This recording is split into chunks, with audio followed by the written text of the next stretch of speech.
Welcome back friends. आत्ताच आपण त्या गुहेतून बाहेर आलोय, त्या मठातून बाहेर आलोय आणि बाहेर आल्यावर जवळपास 1.5 ते 2 किलोमीटर परिसरामध्ये ह्यांनी हे म्युझियम उभा केलेलं आहे. आणि ह्याच्यामध्ये खेडेगावातील गावाकड लोकांची दिनचर्या, त्यांची जीवनशैली इथे त्यांनी दाखवलेली आहे. गावाला लोक कोणती कोणती कामं करतात, त्यांचा दिवस कसा असतो हे या दृश्यातून त्यांनी आपल्यासमोर उभं केलं आहे. आणि ही दृश्य बघून अक्षरशः नॉस्टॅल्जिया फील झालं. मी माझ्या लहानपणात गेले. माझं पूर्ण लहानपण हे गावी गेलं आहे, माझं शिक्षण गावी झालं आहे. त्याच्यामुळे मला ह्या गोष्टी सगळ्या डोळ्यासमोर उभ्या राहिल्या होत्या. जेव्हा हे मी पाहिलं तेव्हा अशीच मजा मस्ती आम्ही करत होतो गावी. आणि इतकी हुबेहूब त्यांनी प्रतिकृती इथं उभी केलेली आहे. इतके हुबेहूब ह्या स्टॅच्यूज आहेत ना, ह्याच्याकडे बघून वाटतच नव्हतं की हे पुतळे आहेत. लोकांची गर्दी ही इतक्याच प्रमाणात असल्यामुळं खरं कोणतं आणि खोटं कोणतं ह्या संभ्रमात आपण पडून जातो इथं गेल्यावरती. चेरीने ही फार एन्जॉय केलं, कारण मोकळी जागा असल्यामुळे तिला फिरायला वाव होता.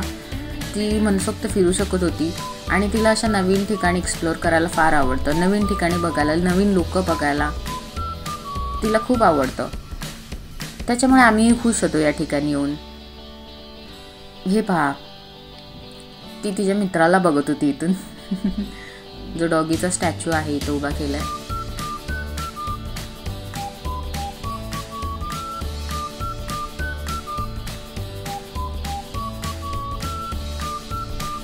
असंच गावाकडे शेळ्या राख किंवा मेंढरे राख असतात, जे की सकाळी सकाळी निघतात बाहेर आपल्या मेंढरांना घेऊन, शेळ्यांना घेऊन चरवण्यासाठी.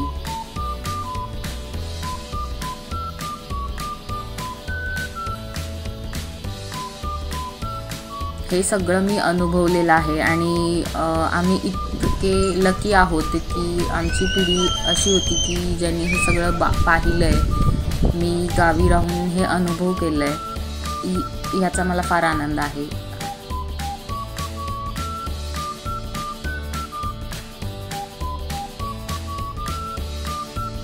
हे बैलांनी केलेली शेती, हे तर आता पाहायलाच मिळत नाही. आता तर ट्रॅक्टर आलेत, मशिनी आल्यात.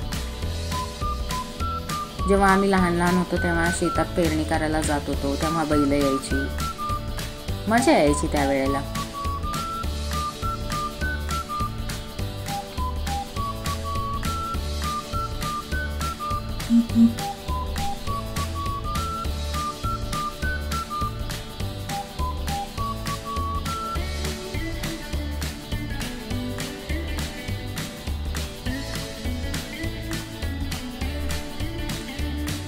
हे आम्ही जाता जाता हे पूर्ण तेच डिस्कस करत होतो की हे किती त्यांनी रिअलिस्टिक दाखवलं आहे. आणि हे अशा गोष्टी होत्या, आमच्या जुन्या आठवणींना उबाळा आला होता खरं तर. प्लस इथे शाळेची मुलं आली होती. सुट्टीचा दिवस असल्यामुळे सगळेजण ट्रिपला आले होते इकडे.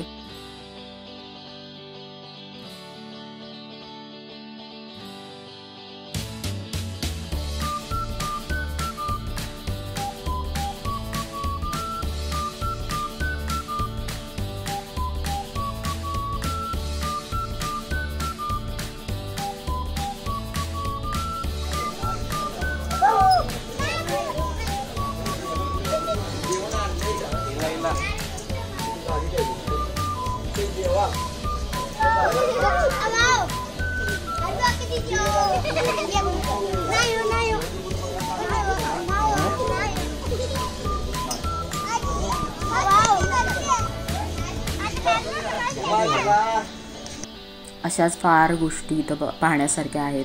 जर तुम्ही कोल्हापूरला व्हिजिट करता आणि तुम्ही कण्हेरी मठ पाहिला नाही आहे तर तुम्ही मोस्ट व्हिजिटेड प्लेससाठी कण्हेरी मठ ठेवू शकता. आणि तुम्ही जर लहान मुलांना घेऊन येत असाल तर त्यांना हे दाखवलंच पाहिजे की गावाकडे कसे असतात. मोस्टली सिटीमध्ये जे आहेत, सिटीमधली लोक जर गावाला जात असतील आणि त्यांना कुठेतरी ट्रीप काढायची असेल तर त्यांनी नक्की नक्की नक्की कण्हेरी मठाला गेलंच पाहिजे. हे असं आम्ही डिस्कस करत होतो की अस्वलाचे खेळ वगैरे. मी तर नाही पाहिले अस्वलाचे खेळ, माझी मम्मा माझ्यासोबत होती तर ती सांगत होती की आमच्या लहानपणी असं अस्वलाचे लोक अस्वलाचा खेळ व्हायचा. ते बघा ते किती रिअलिस्टिक आहे. आमचं हे चाललं होतं की इतक्या हुबेहूब प्रतिकृती त्यांनी बनवलेल्या आहेत. चिली मोडणारा माणूस, परत दोरखंड बनवणारा माणूस,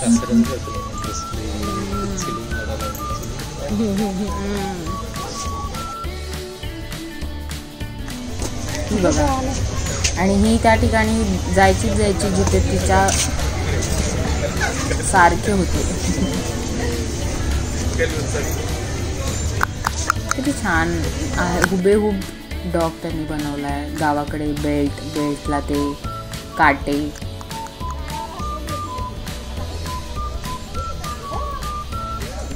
इथे आमची तीच चर्चा चालली आहे की मम्माच्या लहानपणी तिने अस्वल पाहिलं होतं जे की दारावर यायचे खेळ करायला. आता ते दिसतच नाही. आणि पुढे कालांतराने हे तर जे आत्ता आम्ही पाहिलं आहे ते सुद्धा लुप्त होत जाणार आहे.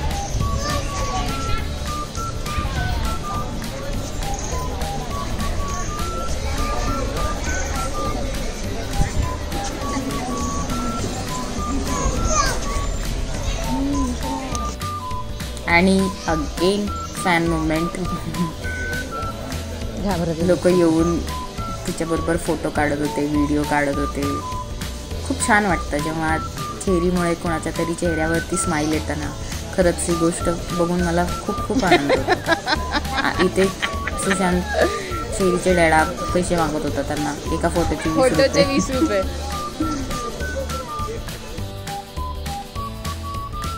बऱ्याच अशा गोष्टी आम्ही एक्सप्लोअर केल्या, बऱ्याच गोष्टी पाहिल्या. जवळपास आतमध्ये गेल्यावरती 2, 2.5, 3 तास तर अशीच लागून जातात. अशीच फिरत पाहता पण ते कसे गेले आम्हाला ते समजलं पण नाही.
ए सुशांत,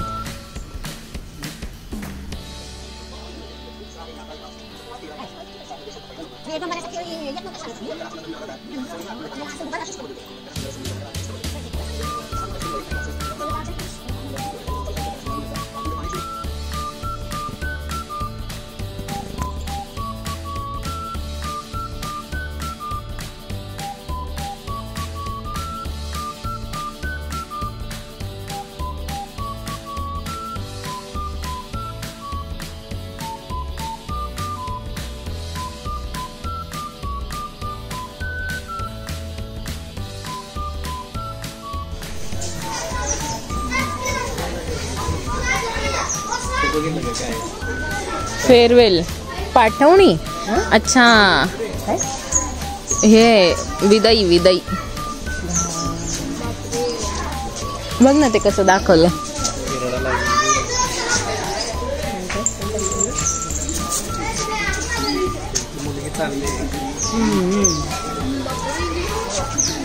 बघ ना ग काय डिटेलिंग आहे. दुर्डी आई वडील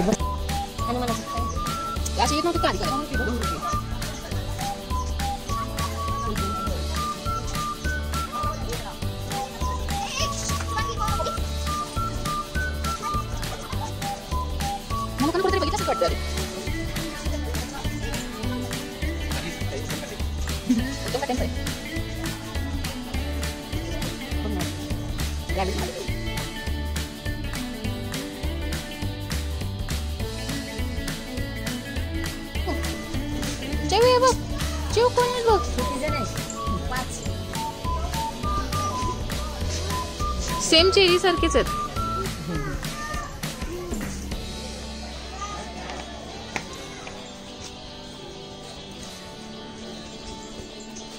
जाऊ शकतो आतमध्ये.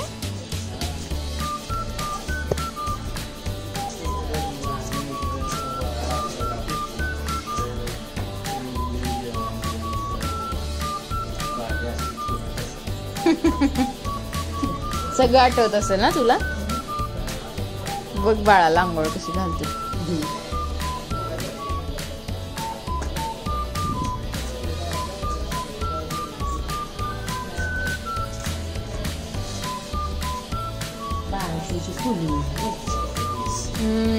आणि असेच कपडे बिपडे कसे टाकले.